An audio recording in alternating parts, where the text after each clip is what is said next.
Hey guys, I'm making a top 10 list about my 10 most favorite games I played this year, coming from a Souls-like player. And I hope you guys enjoy it. Later. And starting at number 10, we have Nemesis.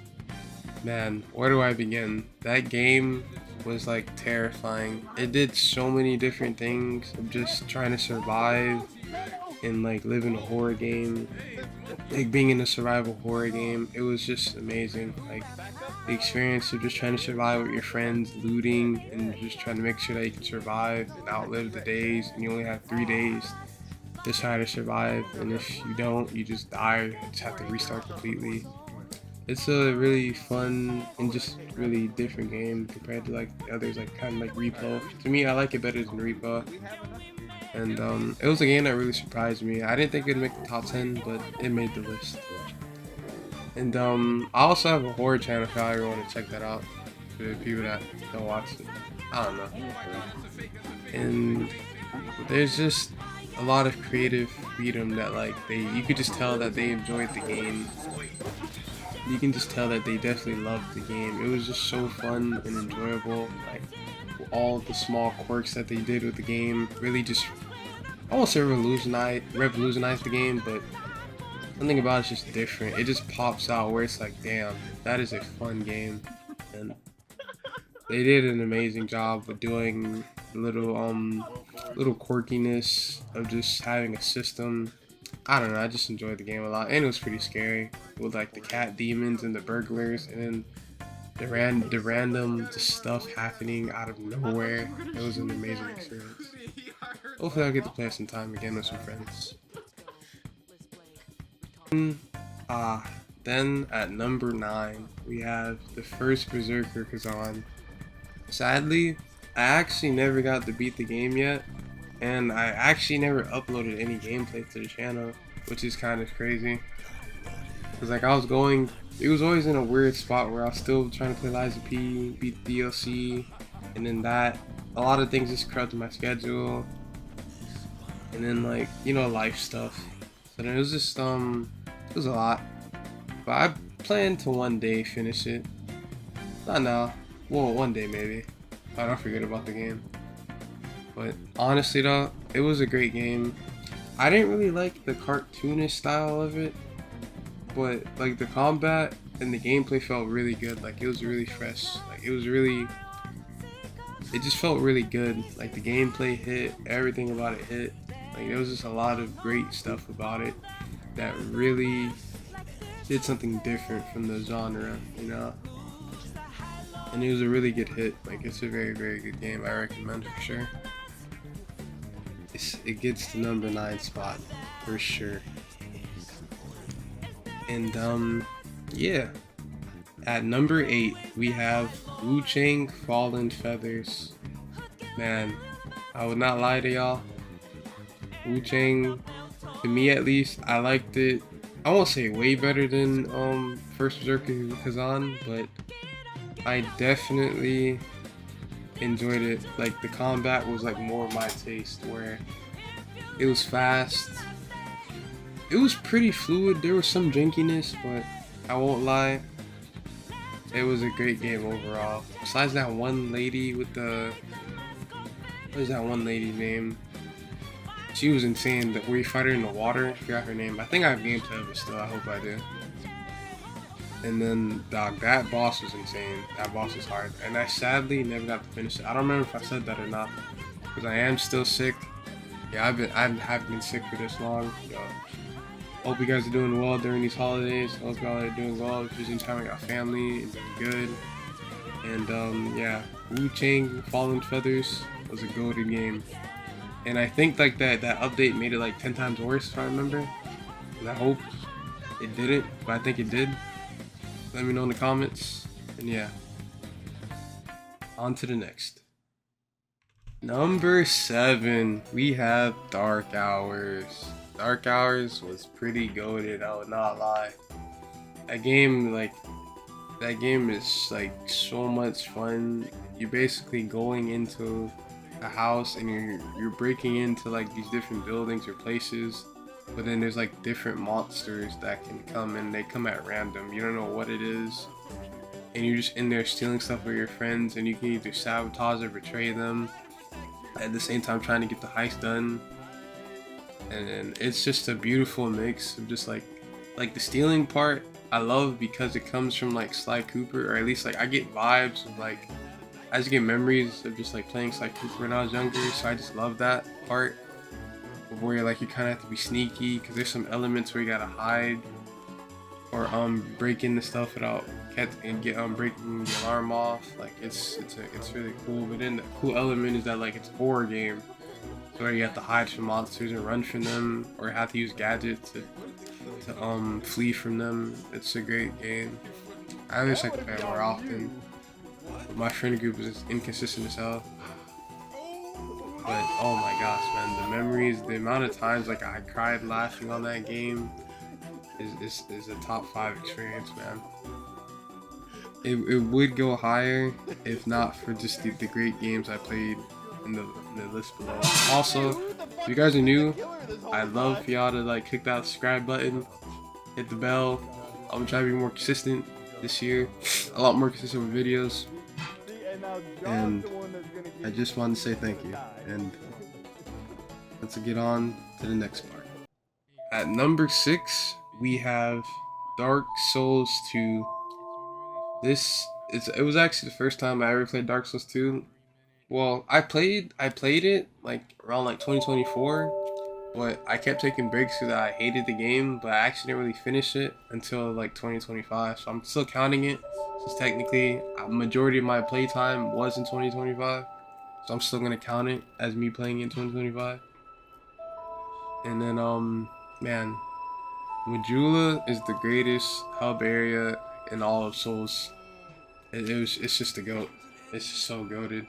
Hearing that iconic music, and then just walking around, seeing the areas. Some of the boss fights are horrible, I will not admit. The combat is decent. It's better than Lords of the Fallen. Man, how badly I hate that game. Anyway. You know, with Dark Souls 2, it was something really different and challenging compared to the rest of the games. I definitely wouldn't recommend it if you're new to Souls games, but after beating a couple Souls games, you want something new and like unique that you'll just never forget, play some DS2. It'll change your life. It'll mentally scar you, but it's a worthy experience to definitely try out for yourself. 10 out of 10. That is a lie. More like 8 out of 10. We have at number 5, Where Winds Meet. This game was so good, and I've only had about 8 hours on it, and it's been amazing. I just had to like take a step back from it because there was like a lot of things, specifically the Night Rain content, I had to take a step back from, and then I wanted to beat that boss in Lies of P, that final boss. That'll be the next video, spoiler alert. And then man, bro, have you seen the females in that game? It made me want to take a trip to China and never go back, and never come back home. The females alone make this game a 10 out of 10. China, you win again, my boy. Bro, whoa, like, just off of that alone. And then the combat's amazing. The story's pretty decent. Like, I ain't gonna say no spoilers, but man, I was almost in tears, man, after seeing what happened, man. It was tragic. But man, I was like, it has a pretty good story. And then just the open world where you can just explore, go around, do different things. It's really something, man. And then it's an actually difficult and challenging game. Man, I gotta keep playing more, and I will.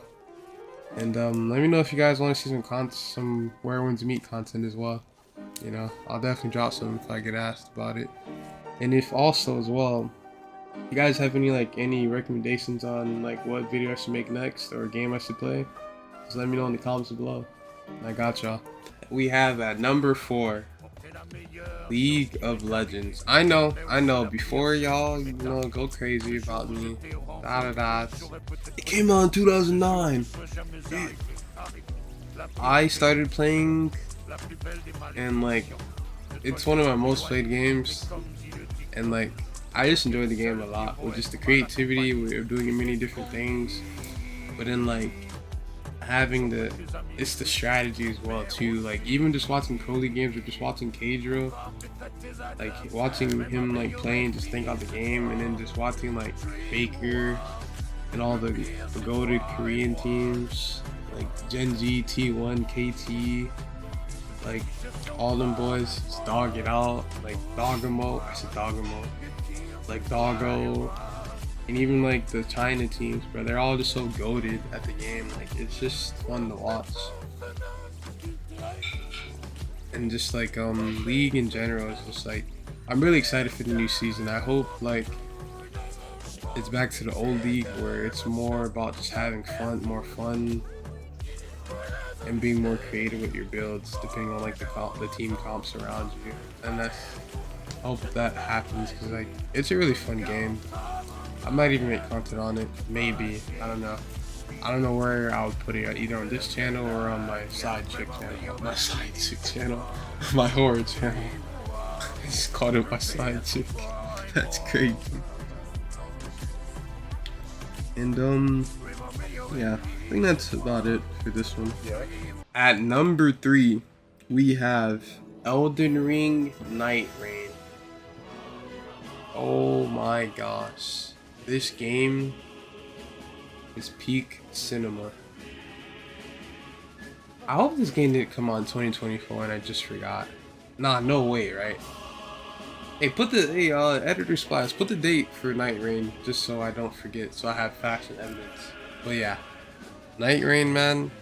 If it wasn't for these next 2 games, man, it would have probably been number 1. It would have been number 1, and it wasn't. But the first 2 games are just like, I won't say way better, but it just hits different. And like the game of just a fast-paced Dark Souls game that you can play with your friends, 10 out of 10 idea. And I hope the dude that's working under Miyazaki, there's like a guy, I forgot his name, he's the guy that helped really make this game, but they gotta keep making more content for this, or just imagine they just make essentially even more content and better updates, because the DLC made the game even better. I know I didn't have the weapons and all that, but I'm not even mad about it. It was just an enjoyable experience with a new map. It was just funny, like just seeing my friends die from like falling on the ground, even me dying, even the new map, like, and then like the Dreadlord with the Blood Ladies. It made the game more fun. And the one thing is, I wish they would like fix Deep of the Night more to make it more rewarding, to make you want to play Deep of the Night more, because it feels like it's not even really worth doing Deep of the Night, at least to me. But maybe it's just like a really hardcore thing and I just don't get. Could be that. But definitely, man. Oh man, if you haven't played Night Rain and you're skeptical about it, it's so worth to try and play it. It is such a good experience, especially if you have some friends. Shoot, I'll play with you. At number 2, we have Silent Hill F. So this is like one of my favorite games, one of my favorite horror games of all time.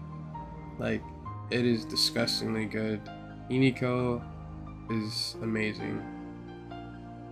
Say what you want about the combat, that's not what these games are really for. So it's not like a big deal for me, you know? It was just such an enjoyable game. Like, story-wise, it was like a 9 for me. Like, it was just so good. It was so good. The build-up, the hype, the confusingness of just how all these games are. You just don't know what's really going on, but you feel like you know what's going on. And then just the story of just seeing like all the hardships and the things that she's gone through, but just from a female perspective. of just seeing like how things are with like an abusive father and a mother that like just really had no voice or no step, especially something back in like the 60s I think this game was based off of. So like you really didn't have that much control or power, especially that like females have nowadays. That it was just something like crazy to see like how difficult it can be being a female, and like how it is to just like being in a broken home. It was just something powerful, you know. See her deal with such like grief and still have the urge and to not break down, but to want to fight back of all the things that she's gone through. It's powerful. It's such an amazing game. Like, it's kind of like how James was dealing with his grief in 2, where he just wants to figure it all out and find his wife, you know. Such an amazing story. At number 1, we have Lies of P Overture, the Lies of P DLC. Now, I know, before you say anything, yes, Lies of P originally did come out in 2023, but the DLC did come out in 2025, so I will be counting it, just because of how long I've been waiting for it to come out, and it did come out near my birthday, so it means a lot to me. And it was truly just an amazing experience to be with. And then just from like how all the stuff is, it's truly breathtaking how amazing and how sad the story is, you know. It's so much depth of pain, heart, grief, and just you really feel like you're part of the story. And then the combat, it's like Sekiro and Bloodborne had a baby. Peak amazing. Like, it is, if not for Sekiro, I don't know, it's honestly hard. It's like between that and Sekiro is my favorite combat styles in that game. It's not really about the fast pacedness, but it's just about how fluid everything is. Even when you're taking your time with even just the heavy weapons, or using the gun blade, or just I mainly was using katanas. And you know me with katanas, it's just amazing. It's like a wet dream to me. But the gun blade I just used, like, it's a heavy weapon, man, that thing is goated too. I can't explain just how amazing Lies of P is, and then the DLC just made it 10 times better. It is definitely the best thing I played this year without a doubt, and I hope that 2026 is a good year for us all, where we learn and grow, experience a lot of different things in life, and just to learn and grow from it all. And I just wanted to say thank you guys for watching this video. I hope you all have a blessed holiday. Be safe out there, be careful, you know, be safe out there, praise God, and love all. Thank you guys.